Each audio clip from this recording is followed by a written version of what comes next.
Transform Monica Rambeau as well. I never got the chance to transform her, but she's really good. She has flying and prowess, so you cast a non-creature spell, she gets +1/+1. Transform her. Uh, you get to get Photon Living Light. That's her superpower form. Flying, hexproof, and prowess. Whenever you cast a non-creature spell, put a +1/+1 on each other creature. So that's her mythic side. So these guys were crazy. These guys were nuts. I played 2 of this guy because, like, if they out it, then you get another one. So I got Atuma, Atlantean Warlord. Other merfolk you control get +1/+1. That never really came up, but the main ability I used him for was whenever one or more merfolk you control attack a player, draw a card. He's a 3/4 with a 4-drop. Not bad. Pretty average stats, but with the vibranium daggers, he's a 5/6, and then you just swing with him, you get to draw cards. So pretty good. The tech card of the deck. I actually dropped this game. I lost round 1 because I played this, and then the guy he used a gain control red spell to take it from me and win. So I just couldn't out it. But then last 2, I just basically use this to do basic land cycle. It has the basic land cycling, so you just tap 2 lands, discard it, search for a basic land. It's just a land. It's a land cycler, so pretty good. A lot of one-ofs that we have left. Giant size flying ant. Flash flying. When it enters, tap a target non-land permanent or untap a target non-land permanent. So you can use this defensively or you can use this offensively. So like if your opponent uses something to like tap one of your guys, you can go boop, flash it in, untap, and then you swing. Or if they're I mostly used it on my opponent's turn when they tried to swing, when they go, oh, enter proceed to combat, I go, nope, giant size flying ant to tap. So then they just tap, so I just tapped something that I didn't want to attack that turn, and then it was just, boom, that was it. And it was a turn skip card, basically. We got Atlantean Cavalry. It's a pretty good card. Vigilance.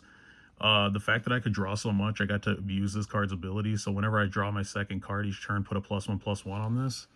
And this also combines very well with the Leader Super Genius. So I ended up getting this card to a 9/8 one game. So it says if a creature you control would connive, instead you draw a card, then that creature connive. So this card with this card is like ridiculous combinations. Because you can make the Atlantean Cavalry connive. And then so if this is on the board and you draw your first card, you have this, you draw again. So this will be a 4/3. So this will get a +1/+1. Then if you have it connive and then you discard a non-land, it'll end up getting 2 +1/+1 counters in the same turn. So you can keep buffing this thing so big to where they can't out it.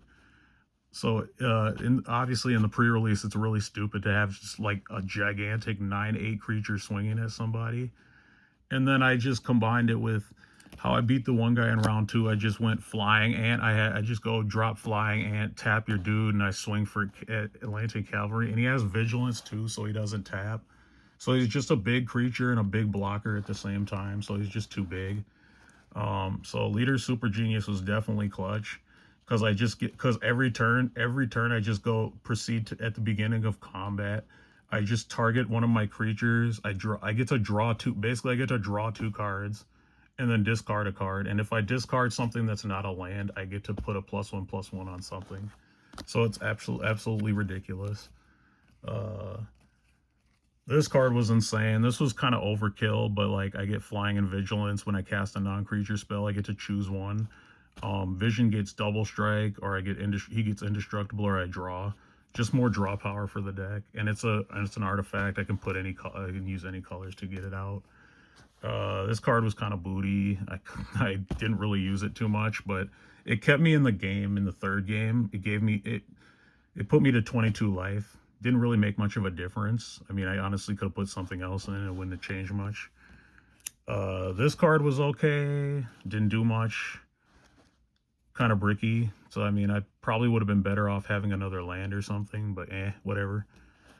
This card kind of sucked too for me, but it was just there as another way to like mess with people. It was just another interrupt card.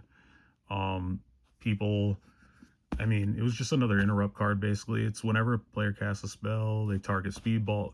Basically, if somebody targeted it, I would just do 2/2 and just reflect it on stuff. It was more of a grind game card, but it really didn't come up too much. But yeah, it was cool. But yeah, that's all I wanted to do there.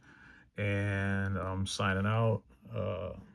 Peace, everybody, and good luck to everybody on their Marvel pre-releases. Hopefully, you guys pull well, and have a good one. Good luck.